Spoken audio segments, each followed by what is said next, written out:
नमस्कार। आज की कहानी का शीर्षक है ईमानदारी। अमन अपने स्कूल में होने वाले स्वतंत्रता दिवस समारोह को लेकर बहुत ही उत्साहित था। वह भी परेड में हिस्सा ले रहा था। दूसरे दिन वह एकदम सुबह जग गया, लेकिन घर में अजीब सी शांति थी। वह दादी के कमरे में गया, लेकिन वह दिखाई नहीं पड़ी। माँ, दादी जी कहाँ हैं? उसने पूछा। रात को वह बहुत बीमार हो गई थी, इसलिए तुम्हारे पिताजी उन्हें अस्पताल ले गए थे। वह अभी वहीं हैं। उनकी हालत काफ़ी खराब है। अमन एकाएक उदास हो गया। उसकी माँ ने पूछा, क्या तुम मेरे साथ दादी जी को देखने चलोगे? 4 बजे मैं अस्पताल जा रही हूँ। अमन अपनी दादी को बहुत प्यार करता था। उसने तुरंत कहा, हाँ, मैं आपके साथ चलूँगा। वह स्कूल और स्वतंत्रता दिवस के समारोह के बारे में सब कुछ भूल गया। स्कूल में स्वतंत्रता दिवस समारोह बहुत अच्छी तरह से संपन्न हो गया, लेकिन प्राचार्य खुश नहीं थे। उन्होंने ध्यान दिया कि बहुत से छात्र आज अनुपस्थित हैं। उन्होंने दूसरे दिन सभी अध्यापकों को बुलाया और कहा, मुझे उन विद्यार्थियों के नामों की सूची चाहिए जो समारोह के दिन अनुपस्थित थे। आधे घंटे के अंदर सभी कक्षाओं के विद्यार्थियों की सूची उनकी मेज़ पर रख दी गई। कक्षा 6 की सूची बहुत लंबी थी, अतः वह पहले उसी तरफ मुड़े।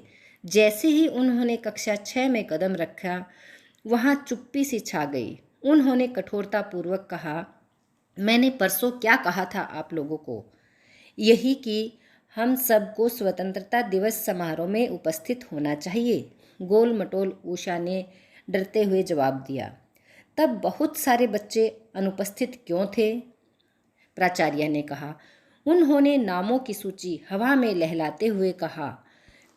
फिर उन्होंने अनुपस्थित हुए विद्यार्थियों के नाम पुकारे, उन्हें डांटा और अपने डंडे से उनकी हथेलियों पर मार लगाई। अगर तुम लोग राष्ट्रीय समारोह के प्रति इतने लापरवाह हो, तो इसका मतलब यही है कि तुम लोगों को अपनी मातृभूमि से प्यार नहीं है।